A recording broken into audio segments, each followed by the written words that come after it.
Okay. Je pense que beaucoup d'entre vous étaient là au DIMS, ont été là à plein d'événements IMA, donc je vais essayer d'aller très vite parce que sinon je vous referai exactement la présentation que vous m'avez déjà vu faire peut-être des centaines de fois. Mais j'ai quelques éléments nouveaux à vous présenter qui, je pense, sont importants. Alors, ok. Pour rappel, qu'est-ce que l'IMA? La plupart d'entre vous dans la salle, évidemment, sont normalement des référents chez nos adhérents, donc des gens qui connaissent par cœur ce qu'on est et comment on se définit.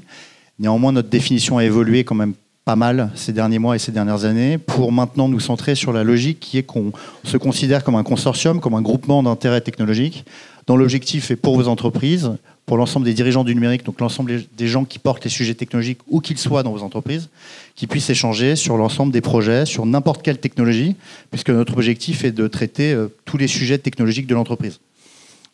Évidemment, pas les sujets produits, mais uniquement les sujets structurels, d'infrastructure, de support, sur l'ensemble des technologies, quelles qu'elles soient. Et c'est la raison pour laquelle l'IMA, d'ailleurs, dans son évolution, a de plus en plus attiré des corps de métiers différents, puisqu'on a commencé comme un groupement de dirigeants innovation, et que de plus en plus, on commence à avoir des gens de l'IT, des gens de la data, puis on a commencé maintenant à avoir des gens de l'AI, les nouveaux Chief AI Officers, et de plus en plus des gens aussi des métiers, des responsables marketing, des directeurs légaux, des directeurs achats, qui en réalité font beaucoup d'achats technologiques, ou en tout cas ont leur mot à dire dans les projets technologiques de leur entreprise. De la même manière, au niveau des sujets qu'on traite, les sujets que traitait l'IMA en 2015 à sa création ou en 2017 sont très différents des sujets qu'on traite aujourd'hui, puisqu'on suit le vent, puisqu'on suit vos sujets. C'est vous qui décidez des sujets qu'on doit traiter.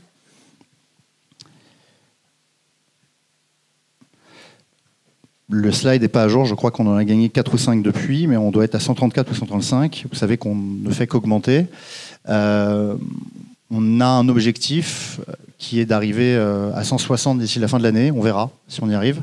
En tout cas, on est porté évidemment par les nouveaux sujets. On est porté par l'IAGEN qui nous a extrêmement aidés. On a été porté par le code no-code.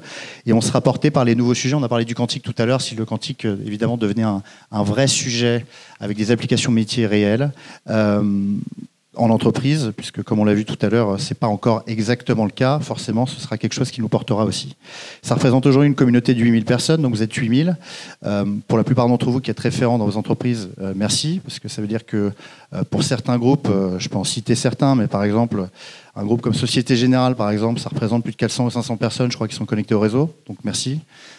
D'autres, on souhaite que vous, au maximum, soyez porteurs de la parole de l'IMA dans vos entreprises et permettez à l'ensemble des dirigeants de vos différentes BU de nous rejoindre et de pouvoir bénéficier des services du consortium.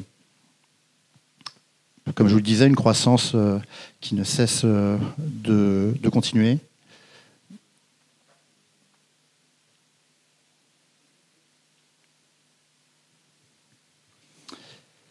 Trois éléments caractéristiques qui, je pense, nous rendent uniques, en tout cas sur le marché. Le premier, on traite, comme je vous le disais, de tous les sujets. Le deuxième, on a aujourd'hui toutes les typologies de métiers, donc tous les corps de métiers qui sont censés pouvoir avoir leur mot à dire dans la technologie qui font partie de l'IMA. Et le troisième, on a l'ensemble des secteurs d'activité, publics et privés. Donc, on n'est pas un groupement de CTO, on n'est pas un groupement de directeurs innovation, on n'est pas un groupement qui parle que d'intelligence artificielle ou qui parle que de low-code, no-code, et on n'est pas un groupement du secteur public, du secteur privé, du secteur de l'industrie, du secteur de l'armement. On est un groupement dont l'objectif est de, en fait, rassembler l'ensemble des gens qui portent les sujets technologiques en entreprise, public ou privé, et ce qui fait un éventail évidemment extrêmement large de sujets, de typologie de personnes et d'industrie à traiter, mais qui fait aussi notre force et qui en tout cas vous permet tous, je pense, dans vos entreprises de trouver un intérêt à continuer. On en est ravis d'être adhérents. Quelques éléments voilà, marketing qui vous expliquent un peu l'ensemble des adhérents qu'on a pu prendre en 2023. On en a encore gagné énormément en 2024. Et je vous invite à suivre nos réseaux, évidemment, puisqu'on communique en permanence sur les nouveaux adhérents. Ça peut toujours être intéressant pour vous. Ça peut être soit des concurrents, ça peut être des gens d'industrie qui sont complémentaires avec les vôtres, mais qui en tout cas vous apportent de la valeur par leur entrée dans le consortium.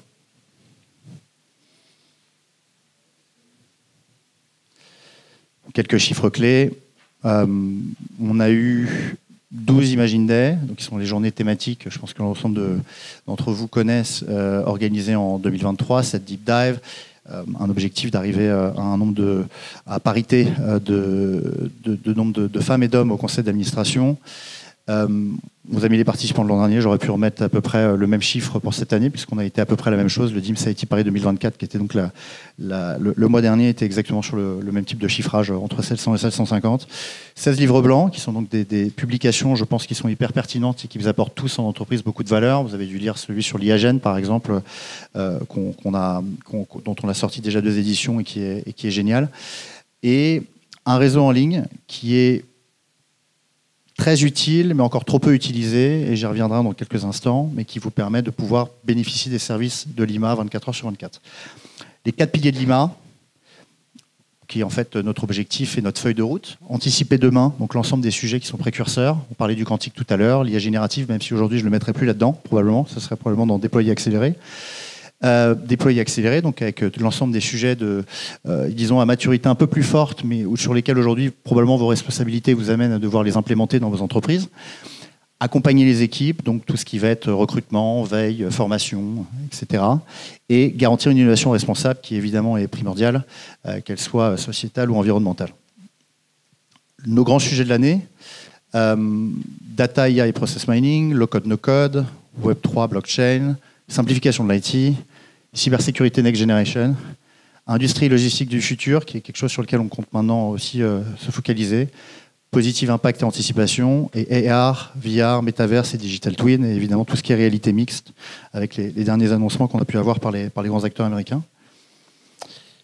Comme je vous le disais, le forum d'entraide de l'IMA, on a un nouveau forum que vous verrez apparaître normalement d'ici la semaine prochaine ou la suivante, puisqu'on a une nouvelle appli, et on a une appli IMA qu'on va vous envoyer, qu'on va vous communiquer, qui vous permettra, qui est, disons, adapté au monde d'aujourd'hui et qui nous permettra, en tant que groupement d'innovation, d'avoir l'air un peu innovant, mais qui vous permet, donc via ce forum d'entraide, de pouvoir tous vous poser des questions les uns les autres sur l'ensemble des sujets qui vous intéressent, avec énormément de métadonnées qui vous permettra un filtrage pour être à la fois capable de filtrer les questions, de filtrer les réponses et de filtrer les use cases, pour que sur n'importe quel finalement type de projet sur lequel vous travaillez, vous soyez toujours capable de savoir, parmi les 130 organisations adhérentes de l'IMA, qui a fait quoi, quand, avec qui.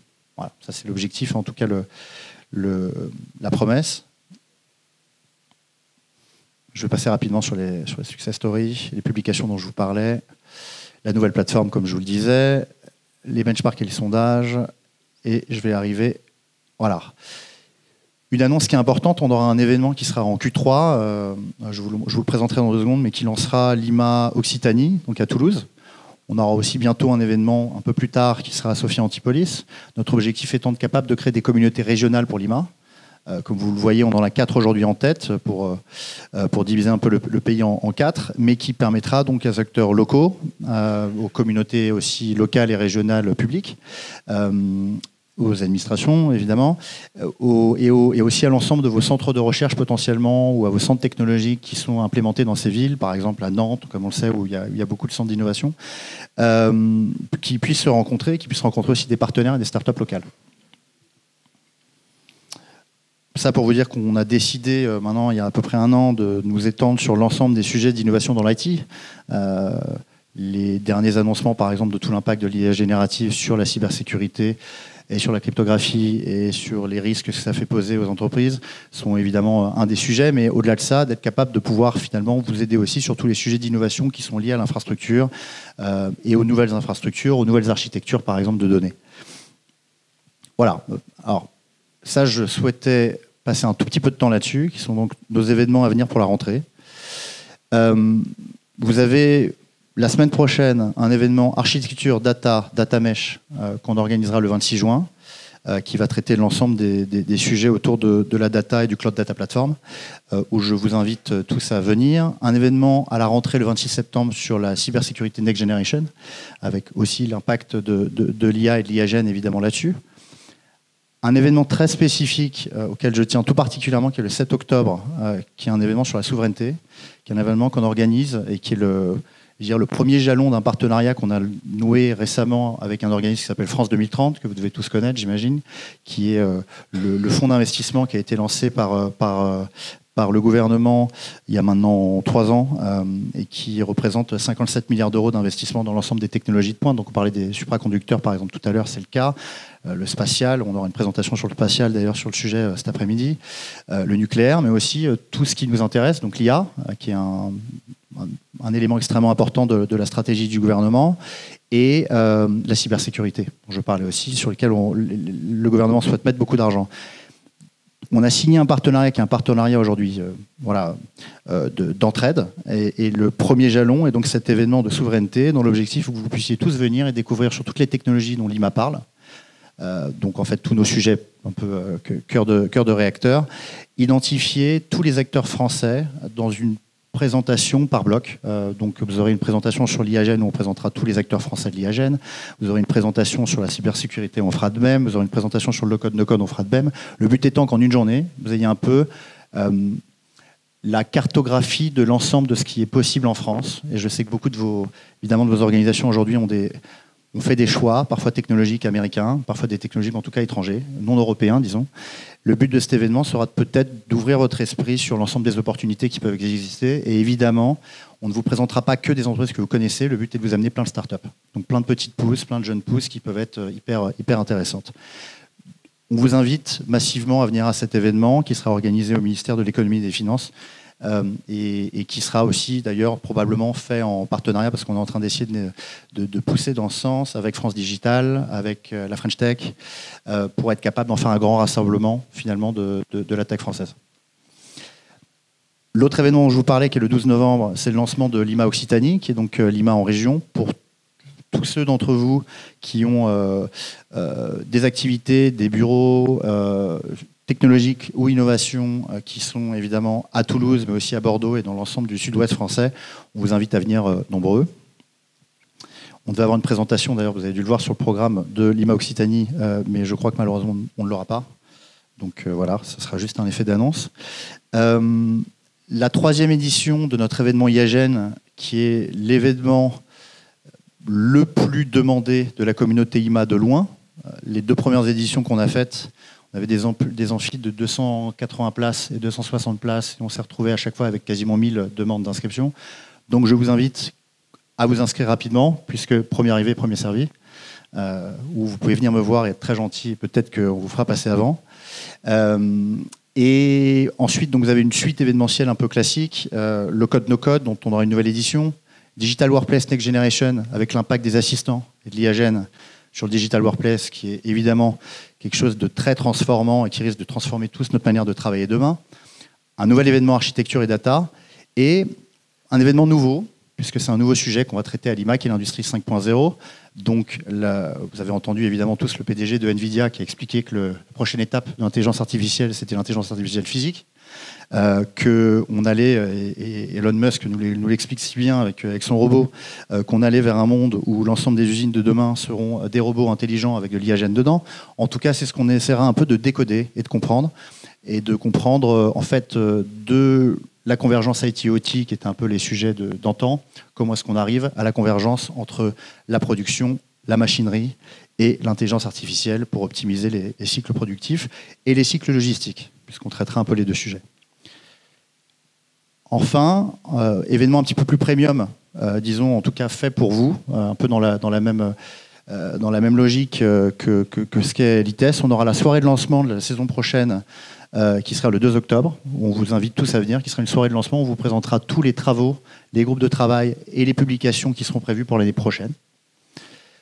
Et je vais vous le présenter dans 2 secondes. La prochaine édition des French Corporate Innovation Awards, qui seront organisés le 23 janvier 2025 et pour lequel je crois que la présentation suivante permettra de vous présenter ça plus en détail. Voilà. Quelques minutes, si j'ai encore quelques minutes d'ailleurs, excusez-moi, j'ai pas le timer, mais je ne l'ai pas, je le vois pas. Mais voilà, juste vous demander en fait plusieurs choses. Déjà, vous rappeler quelques éléments importants de l'an dernier. C'était notre première édition, c'était la première fois qu'on le faisait. On a eu beaucoup d'ambition. Ça s'est très bien passé. Maintenant, évidemment, on augmente encore l'ambition. On espère en faire quelque chose d'encore plus grand. On a eu un jury d'honneur dont la plupart d'ailleurs ont déjà reconduit leur présence, de 18 grands dirigeants technologiques français, 130 entreprises qui ont présenté leur intérêt initialement, 80 candidatures qui ont été reçues, 19 nominés officiels, 6 grands vainqueurs, un partenariat de notoriété fructueux avec BFM et une grande cérémonie de remise qui a eu lieu au Pré-Cathlon. Pour cette édition, je vais quand même rappeler les vainqueurs de l'an dernier, puisque certains sont dans la salle. Le Grand Prix, l'étincelle d'or grande entreprise, gagné par Christophe Prudhomme de la Société Générale pour leur projet Le Code No Code. L'étincelle d'or secteur public, qui était gagné par Benoît Besson de SNCF Réseau et Vincent Dimanche de RATP pour Rail Open Lab. L'étincelle d'or ETI par Jésus et Owen Pike pour Terrega Solutions pour la protection des systèmes industriels. Le prix Spark Tech for Good par Sébastien Denizel, Marie-Noël Navosky et Damien Soler pour ArcelorMittal pour leur projet d'usine 5G. Le prix Spark Coup de cœur du jury par Bruno Laguiton et Charles-Stéphane Norberg d'Inook pour la traçabilité des produits utilisant la blockchain. Et prix Spark Citizen Innovation Maker par Maud Guizol et Philippe Toublanc pour Cola pour leur plateforme data. Cette année, donc on lance les candidatures, vous aurez une communication qui sera envoyée la semaine prochaine. La date limite de réception cette année sera en novembre. Les pitchs des nominés officiels devant le jury d'honneur en décembre et la cérémonie de remise, comme je vous l'ai dit, le 23 janvier l'année prochaine. Nos objectifs pour cette année, c'est de recevoir quasiment le double de candidatures et à minima une pour chacune de vos entreprises adhérentes. L'an dernier, sur les 80 candidatures, je crois que ça représente 55 entreprises qui ont candidaté. On a 130 organisations adhérentes, donc voilà, je compte sur vous tous pour présenter vos plus beaux projets technologiques et être capable de candidater cette année, sachant qu'il n'y a pas de limite. Rappelez-vous, vous pouvez présenter 1, 2, voire 10 projets. On a des entreprises que je ne citerai pas, mais qui, l'an dernier, nous ont présenté jusqu'à 12 projets. Donc n'hésitez pas. On a un partenariat cette année signé avec France 2030 qui feront partie du jury et qui nous amène aussi à créer un nouveau prix, et je vais vous le présenter dans 2 secondes. Un nouveau jury d'honneur, pas moi qui ai cliqué. Un nouveau jury d'honneur qui est formé de pontes de la tech française et une mise en avant des métiers, qui est notre objectif, qui est de mettre beaucoup plus en avant en fait le duo, si vous voulez, entre la direction technologique et la direction métier qui a été porteur du projet. On a 3 nouveaux trophées pour cette année. On en a un qui ne vous concerne pas, mais qui vous intéresse, qui est l'étincelle d'or, d'argent et de bronze Startup, où on va essayer de récompenser les plus belles pépites françaises. Donc, qui est un peu lié à l'événement souveraineté, qui est un peu lié avec notre partenariat avec France 2030, qui est en gros de récompenser la plus belle pépite française. Peut-être en effet, mais on vous attend d'ailleurs pour candidater. Le prix Spark Stratégie Innovation, le but étant de récompenser tout ce qui est du process en fait, donc qui est soit une plateforme d'innovation, une plateforme de génération d'idées, une plateforme de business case, mais en tout cas quelque chose qui est une stratégie d'innovation large scale d'entreprise et qui permettent d'optimiser la performance économique, commerciale de cette entreprise. Typiquement, on a eu un projet l'année dernière de la Société Générale qui était justement sur leur plateforme de collecte de l'ensemble des idées et des innovations dont que le groupe avait pour les traiter par business case et les traiter par impact et les prioriser en termes d'investissement au niveau board par impact. Ça, c'est typiquement le type de chose qui peut gagner ce type de prix, qui est donc pas de l'innovation mais de la méta-innovation. Si vous suivez ce que je veux dire. Et dernier point, l'intelligence collective. Typiquement, ça c'est ce qu'on a eu l'an dernier entre SNCF et RATP, c'est Rail Open Lab. Donc c'est un consortium ou en tout cas une alliance entre plusieurs de vos entreprises qui aurait permis de créer des innovations sur un marché ou sur un secteur. Donc j'ai 2 choses à vous demander. La première, Emmanuel, qui est là. Est-ce que je peux te demander de te lever, Emmanuel ? Vous devez tous savoir qui est Emmanuel, mais donc Emmanuel est responsable des candidatures des French Corporate Innovation Awards 2025. N'hésitez pas à aller le voir pour savoir et discuter avec lui de vos projets, et puis pour prendre contact avec lui aussi pour mettre en valeur vos candidatures. Et deuxième point, je suis toujours à la recherche de jurys d'honneur. Donc si votre entreprise en a déjà un, tant mieux. Si votre entreprise n'a pas encore de jury d'honneur, on est évidemment preneur. Si des membres de votre board, par exemple, à la direction technologique, stratégique ou IT, souhaitaient en faire partie, merci de venir me voir, de venir voir Emmanuel pour accepter leur participation. Merci à tous. Merci Christophe.